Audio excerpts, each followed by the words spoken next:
Déjà, il est important de faire la différence entre la fatigue qui est vraiment liée à la sclérose en plaques et la fatigue qui est plus liée finalement à la vie de tous les jours, que tout le monde peut rencontrer. Donc, très théoriquement, on parle de fatigue primaire et fatigue secondaire. Donc, la fatigue primaire, ça va être celle qui est vraiment liée à la SEP. Et la fatigue secondaire, ça va être celle qui va être liée à d'autres facteurs qui peuvent être en lien aussi avec la maladie, comme par exemple les troubles du sommeil qu'on retrouve beaucoup dans la sclérose en plaques et qui créent de la fatigue, mais aussi à d'autres choses comme on a le stress, qu'on peut vivre aussi qu'on ait une SEP ou pas. On a si on travaille dans un environnement très bruyant, on peut avoir une fatigue. Donc tout ça, c'est ce qu'on va mettre dans la fatigue secondaire. La fatigue primaire, la fatigue qui est vraiment liée à la SEP, c'est vrai que aujourd'hui on dispose peu d'outils pour la gérer dans le quotidien et de peu de traitements. Mais en revanche, ce qu'on peut viser, c'est de gérer davantage la fatigue secondaire. Donc ça va être la gestion du stress, la gestion du sommeil, la gestion de la douleur, tout ce qui peut générer aussi de la fatigue. Déjà, le grand mot, bien sûr, ça va être d'exprimer, déjà. C'est bête, mais souvent on oublie, on s'imagine que l'autre va pouvoir lire dans nos pensées, ou on va montrer qu'on est fatigué et on attend que l'autre réagisse et comprenne, ce qui n'est pas forcément le cas. Donc déjà, l'exprimer et puis bien l'expliquer, c'est-à-dire que on continue de le faire, mais il y a vraiment une différence entre fatigue SEP et fatigue normale. La fatigue normale, on sait que le temps de récupération est beaucoup plus rapide que la fatigue SEP. On sait que la fatigue normale va être en réponse à une activité qui va être plus ou moins intense, alors que la fatigue SEP, elle n'est pas forcément liée à une activité, elle va être fluctuante d'une journée à l'autre, sur même la journée. Il y a des personnes qui vont être beaucoup plus fatiguées en matinée que l'après-midi, d'autres inversement, d'autres ça va être au niveau de 18h le soir où il y a vraiment le pic. Donc c'est aussi pouvoir exprimer ça, savoir connaître sa propre fatigue pour pouvoir l'exprimer à l'autre. C'est compliqué d'expliquer la fatigue SEP pour les patients atteints dans la mesure où elle est pour rajouter un adjectif à ce qu'a dit Fanny sur cette fatigue-là, elle a un petit côté vicieux. C'est-à-dire qu'elle est imprévisible. Donc c'est assez compliqué de l'expliquer à des gens qui n'ont pas vécu cette expérience, bien entendu. Donc c'est vraiment de se poser et d'essayer de donner des images, par exemple. Quand j'ai cette fatigue-là qui vient, déjà bien dire que c'est un vrai symptôme, que c'est pas un caprice ou de la fainéantise ou quelque chose comme ça. Et puis donner des images. Par exemple, quand j'ai cette fatigue qui me tombe dessus, c'est comme si je prenais un coup de massue ou si j'étais toute vide à l'intérieur. Il y a de multiples façons de le décrire. Et là encore, de s'écouter et de regarder comment ça se passe, en fait, de s'observer, c'est déjà un bon début pour pouvoir l'expliquer à son entourage. Déjà, la fatigue SEP, ça va être tout ce qui est lassitude, c'est-à-dire quand on se lève le matin et qu'on est déjà dans un état d'épuisement ou de lassitude assez important. Ça, c'est une fatigue qui va être typique de la SEP, c'est-à-dire que le sommeil, finalement, n'a pas suffi à recharger la batterie, entre guillemets.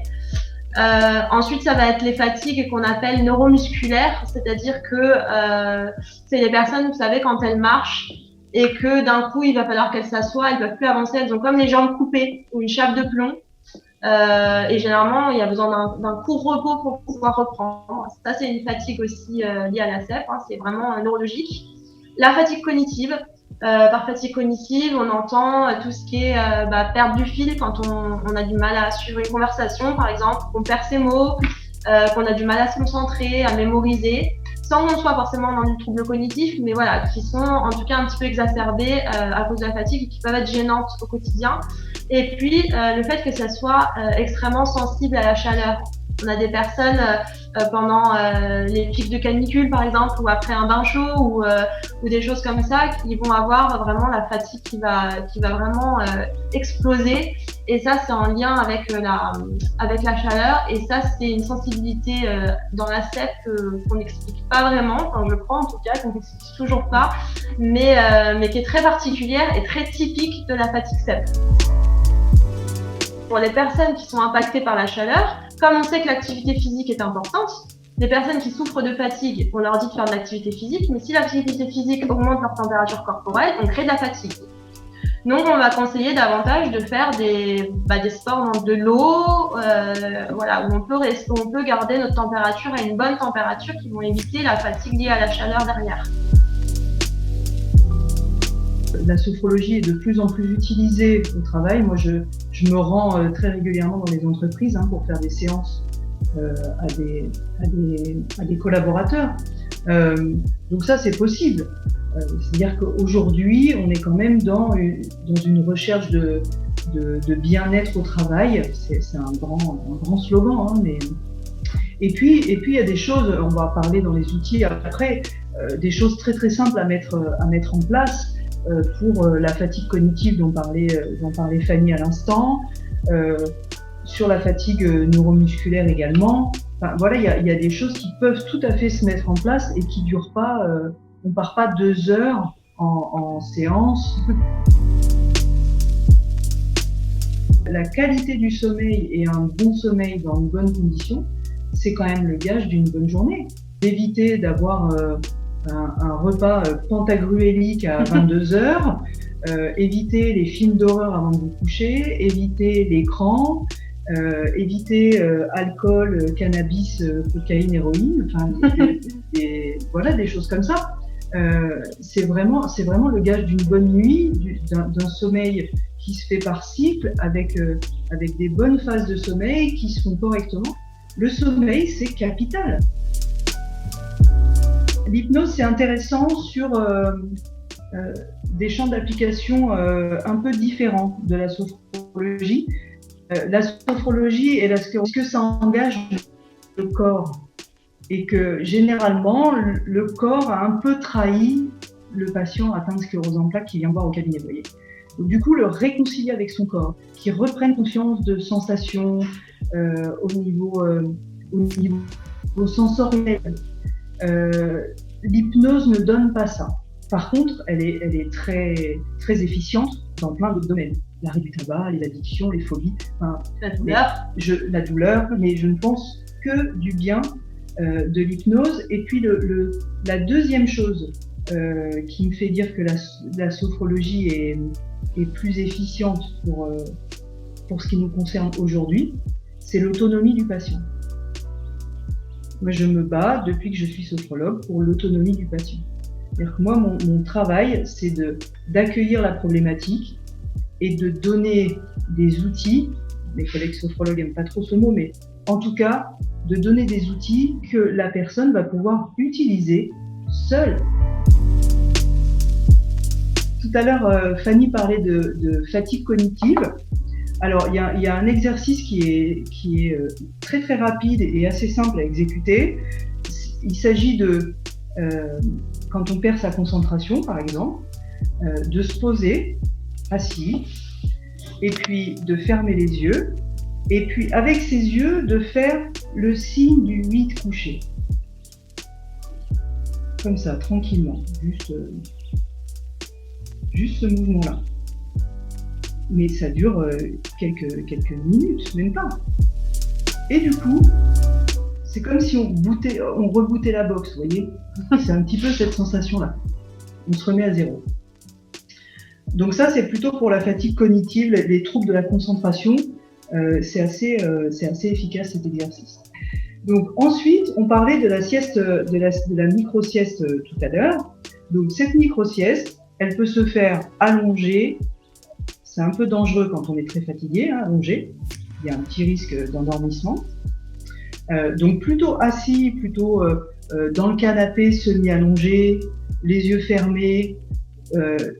On peut garder la lumière, on peut garder un petit fond sonore, une musique, on évite le hard rock, vous voyez.